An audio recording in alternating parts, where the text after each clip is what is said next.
Hi everybody, my name is Adam. Welcome to my channel. I wanted to do a little update video to my most popular video, which is the mixing and recording Cajon video I did about 6 or 7 years ago.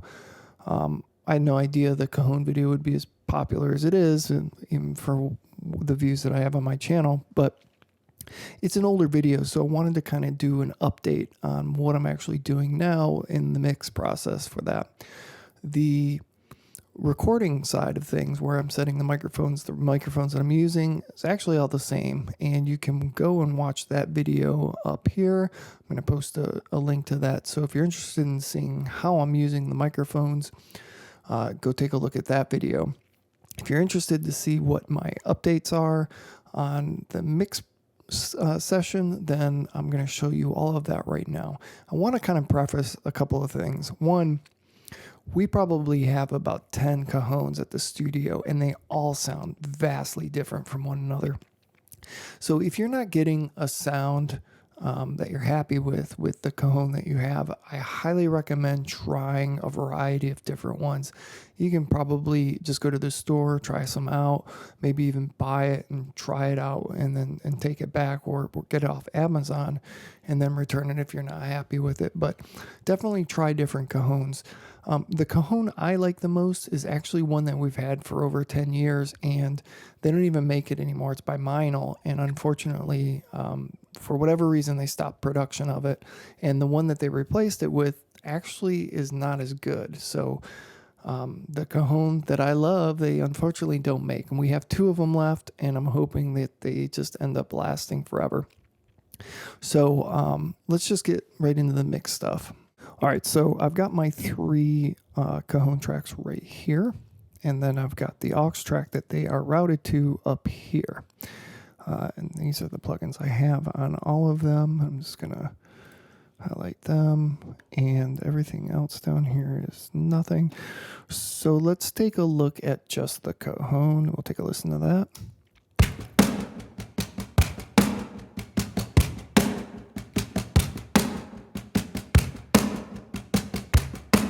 Yeah, interesting. All right, so I've kind of got almost like a slapback reverb delay kind of thing going on there. We'll take a look at that in a second, but I usually don't have something on there. It's just a lot of times, a lot of this stuff may change a little bit from song to song, especially a reverb. Reverbs are going to change from song to song. So in this case, this is interesting. I don't remember, but I must have put some sort of slapback reverb kind of vibe on there. Okay, so let's just take a look here. I'm gonna just get rid of every plugin on the Cajon, and we're gonna just listen to it raw.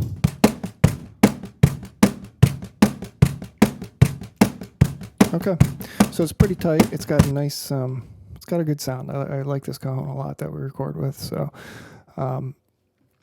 just a couple of quick things here. On the actual audio track itself, I do have a couple of plugins. So let's just take a listen to the rear microphone. Really kind of sounds like shit, but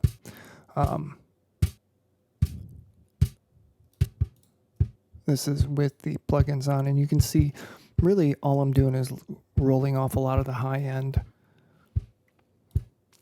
and adding just a little bit of low end to it. And you know, and I don't want the high end. It sounds like shit anyway if you listen to it. Like, that's nothing I want, especially in the center channel, because you can see I have that panned right here in the middle where the other 2 microphones are stereo left and right. Now you can see I have some automation going on here. We'll take a quick look at that. I have everything muted except for the hits. And that just cleans it up. Honestly, it doesn't take very long to do. And in fact, once you get the pattern down, you can pretty much just copy and paste the automation. So a lot of times I'll do this. I'll just add a mute automation to it. Just give me the hits, and cleans up everything quite a bit. All right, let's go to the other guys. All right, So here's our left and right channel. I'm doing, okay, you can see I'm rolling off some of that low end. So I'm just using the high pass filter at 130, and that just basically cleans up everything that's coming through on this back microphone. So that way it just stays out of its way. So first plugin, which is probably the one that's probably doing the most to this track, and this is the Slate VMR. I have this virtual channel on there, which probably isn't really doing much. And then I've got these two guys, which actually are doing a bit more. So let's take off the Monster and listen to the Hollywood. Turn it up. Let's go to the chorus.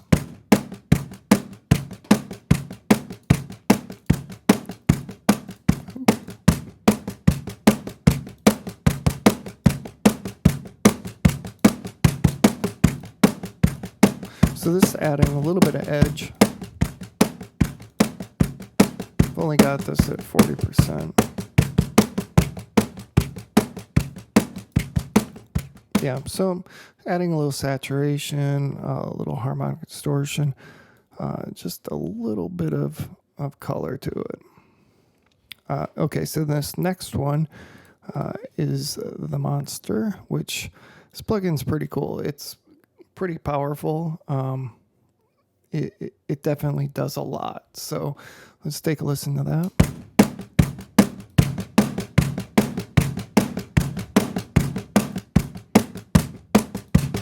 So you can see this is really hitting it hard. It's bringing up a lot of the quiet stuff, hitting some of the high stuff, and just kind of mushing it.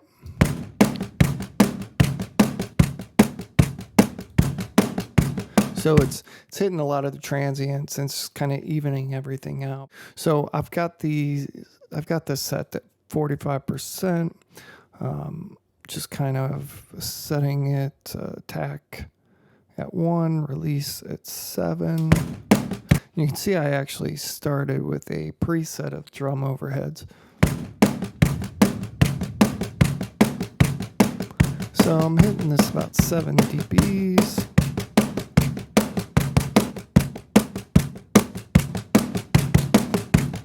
Yeah, so I dig that. Definitely has a bit more of a rock type sound to it. You know, it really depends on the flavor that you need for your mix.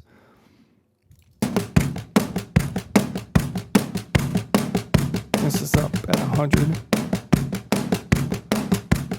And you can see when I cranked it up to 100, it just really kind of kills the transients too much. So this is a nice blend. Let's take a look at the next one. So this is UAD, the Studer A100. Let's take a listen.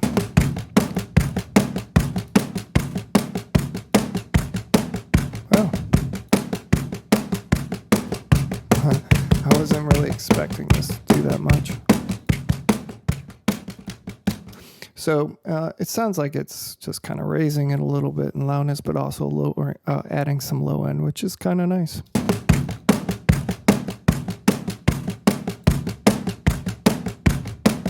So the next one is SSL channel, and this comes with I think this comes with their subscription. I'm not entirely sure, but it's channel strip 2. Adding a little bit of 4.5K at 3 dBs and 2 dBs at 320 hertz. Let's listen to that.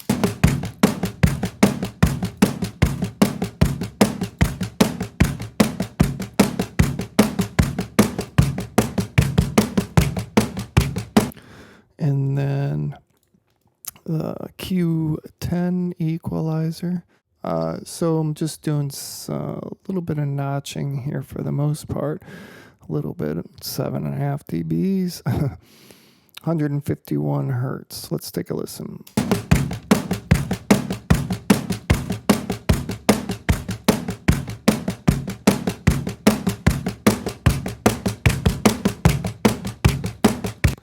So you can hear that clean up that low end a little bit, which is pretty nice. Okay, the Air EQ, I like this EQ a lot. The high end is really nice. A little bit goes a long way when you're adding it though, so be careful. What are we doing here? Okay, so half dB at about 9K, and then almost 1 dB at 63 hertz. So not a lot, but like I said, this EQ a little bit goes a long way. Like half a dB on this EQ, I think sounds like 2 or 3 dBs on another EQ. So let's take a listen. Just adding some more low end and high end, kind of like I already did with that SSL. Oh God.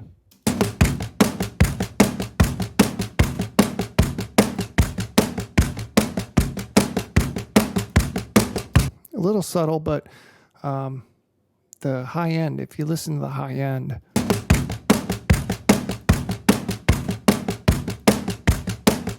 just adds a nice little crispness up there. Next one of this is the Soothe, which is one of my favorite compressors. I'm just using this on some of the mid-range and down.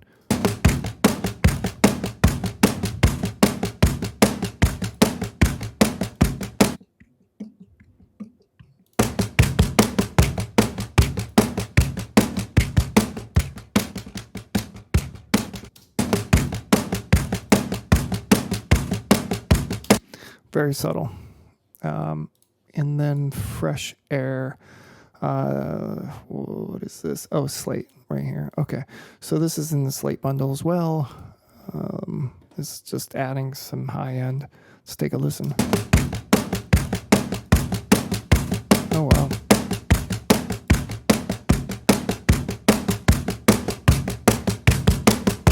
So this is this EQ, we're kind of just adding a little bit of the high end, but it's in that area of very subjective where this could probably roll either without it or with less or more, and we're kind of in that area of like where it's definitely to taste. So let's take a listen to everything again. And then this is with all the subgroup EQ plugins off.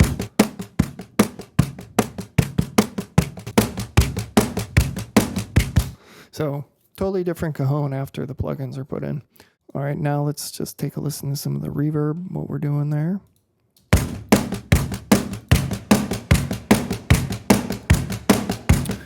Here's my reverb send. I don't have any automation, which is this right here. Not doing anything with that. Here is that reverb we're listening to.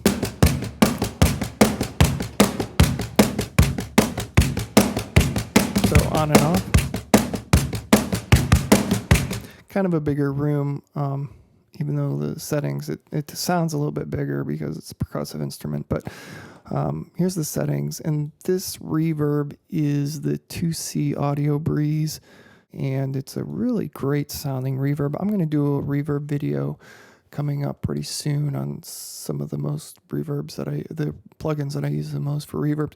This is definitely one of my favorite at this point. Take a look at that other reverb. Let's turn that one off.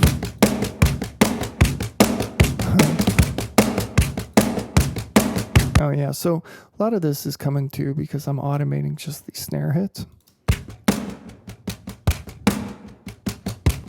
So you can see I'm automating the sends down here to this reverb.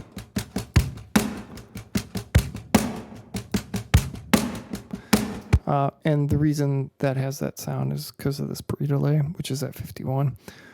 And it's 80, this is the size, and then not much, and the decay is pretty quick, but the pre-delay is what's giving it that slapback sound. So let's take a listen to that again. This is off. This is both together.